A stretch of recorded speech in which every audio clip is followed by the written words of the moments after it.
I'm getting ready to go visit my Aunt Rosie in Birmingham.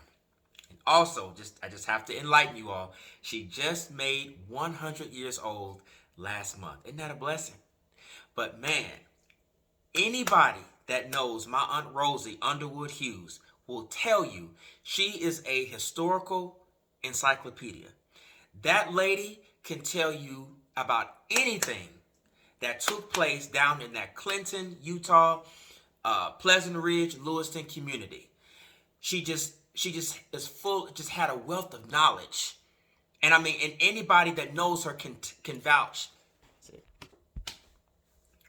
So, I'm getting ready to go visit my Aunt Rosie in Birmingham. My Aunt Rosetta Underwood Hughes. And just to let everybody know, my auntie made 100 years old last month. Isn't that a blessing? And still as beautiful as ever. But anyone that knows Aunt Rosie can tell you she is a wealth of knowledge. She is considered the historical encyclopedia. Aunt Rosie can tell you names and dates and ages and family connections. And I mean, they just roll off her tongue naturally. Auntie doesn't even have to think about it. She can just tell you how this person is related. And she can go all the way back into slavery and tell you how these people have a tie to this family and that family. And anything that took place down in that Clinton and Lewiston, Mount Hebron, Pleasant Ridge area, Aunt Rosie can tell you. So I knew if she didn't know who this man was, nobody knew who the man was. Okay? So I get to her house and we're sitting there talking and laughing, and she's reminiscing, talking about how her and my grandmother grew up together and how they played together, all these family stories. So then I had to pull out the picture. So I already enlarged it in an 8x10 because I wanted her to get a good look at this man. I wanted her to see his features, characteristics, everything, so that there would be no shadow of a doubt that she would be able to identify this man. So she looked at the picture and she looked at it. And then she looked at me and chuckled. Where you get this from? And we both started laughing. And I said, I got it from Mrs. Coleman. And of course, she knew Mrs. Coleman. She knew Cousin Maxine. Again, she knows everybody.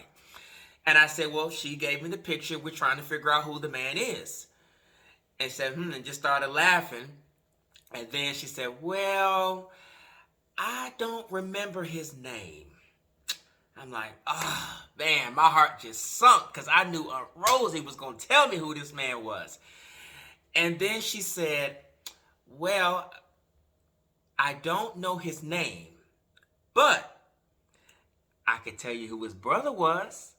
I'm like, yeah, who was his brother? And she said, Claude Pippin. She said his real name was Newton Claude Pippin, but everybody called him Mr. Claude. And they lived down in Clinton, but these two were brothers. Then she went on to tell me that, she said, I knew this man. He was a pastor.